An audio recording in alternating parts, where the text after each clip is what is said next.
మనది ప్రజాస్వామ్య దేశం. ప్రజాస్వామ్య దేశంలో వివిధ రకాల వ్యవస్థలు ఏ విధంగా పనిచేయాలి అని క్లియర్గా రాజ్యాంగంలో, కాన్స్టిట్యూషన్లో రాయబడే ఉన్నది. అయితే ఈ యొక్క చట్టాలు అనబడేవి అంత క్లియర్గా ఉన్నప్పటికీ మరి అవి అమలవుతున్నవా అనేది పెద్ద ప్రశ్న. ఎందుకంటే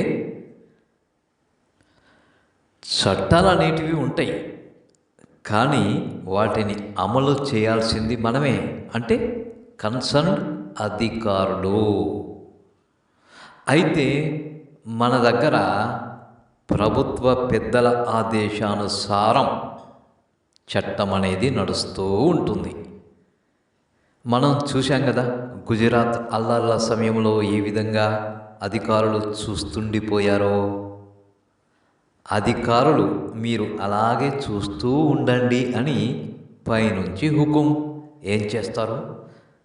సో ఆ విధంగా అన్నమాట. ఇక్కడ ఏపీలో కూడా ఎలక్షన్ రోజు మొదలు ఇప్పటిదాకా ఏం జరుగుతుందో చూడడం లేదా? పల్నాడులో యథేచ్ఛగా దాడులు చేస్తున్న చోద్యం చూశారే కానీ చర్యలు లేవు. ఎందుకు లేవు అంటే పైనుండి ఆదేశాలు. ఒకవేళ ఏ అధికారి అయినా చట్ట ప్రకారం పోతానంటే ఇమ్మీడియట్గా ట్రాన్స్ఫర్ చేసేస్తారు.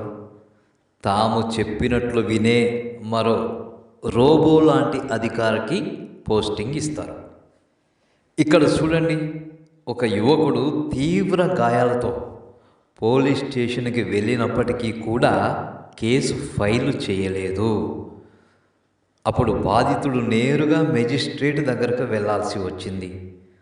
ఇప్పుడైనా కేసు ఫైల్ చేసేది ఎవరు? మరలా పోలీసులే. కాకపోతే మెజిస్ట్రేట్ చెప్పాడు కాబట్టి కడతారు కేసు, అంతే.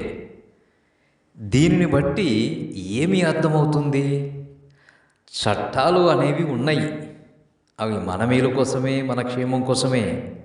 అయితే వాటిని అమలు చేసేది అధికారులే సుమా. ఈ అధికారులు తిరిగి తమ పై అధికారుల ఇన్స్ట్రక్షన్స్ ప్రకారం నడుచుకుంటారు.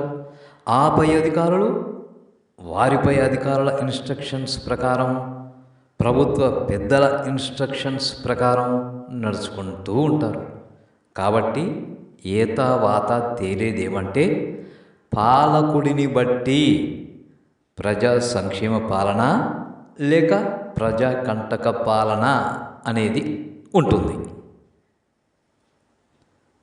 ప్రస్తుతం ఆంధ్రప్రదేశ్లో ఎలాంటి పాలన సాగుతుందో మన కళ్ళ ముందు కనబడతా ఉంది. ఎవరికి వారు అధికార పక్షం వారు బుల్డోజర్ని తీసుకుపోయి, జేసీబీలను తీసుకుపోయి తమకు గిట్టని వారి ఇండ్లను కూల్చేస్తున్నారు, దాడులు చేస్తున్నారు. ఈ విధంగా చేయడానికి చట్టం ఒప్పుకుంటుందా? లేదే. మరి ఎలా చేస్తున్నారు? అంతే, అలాగే చేస్తారు.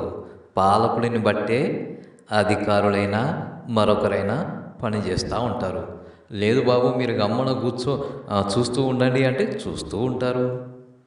లేదు చట్ట ప్రకారం పొండి అంటే చట్ట ప్రకారం పోతారు.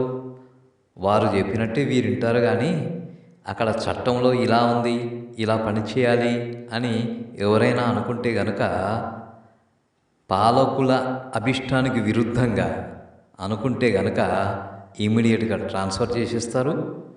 వారు చెప్పినట్టు వినే మరొకరికి అక్కడ పోస్టింగ్ ఇచ్చేస్తారు. అది విషయం. ఇక్కడ తీవ్ర గాయాలతో యువకుడు పోలీస్ స్టేషన్కి వస్తే ఇమీడియట్గా కేసు ఫైల్ చేసి అతన్ని హాస్పిటల్కి తీసుకుపోవాలి అధికారులే. కానీ ఏం చేశారు? కేసు కట్టలేదు, హాస్పిటల్కి తీసుకుపోలేదు. అతను మెజిస్ట్రేట్ దగ్గర పోయిండు, అక్కడి నుంచి హాస్పిటల్కి పోతాడు. సో ఈ విధంగా అన్నమాట. అంతా ఉల్టా పల్టా జరుగుతూ ఉంది వ్యవస్థలో. ఎందుకంటే ఈ వ్యవస్థని గాడిలో పెట్టాల్సిన పాలకులే ఉల్టా పల్టా నడుస్తూ ఉంటే పాలన కూడా అట్లనే నడుస్తూ ఉంటుంది. అది విషయం.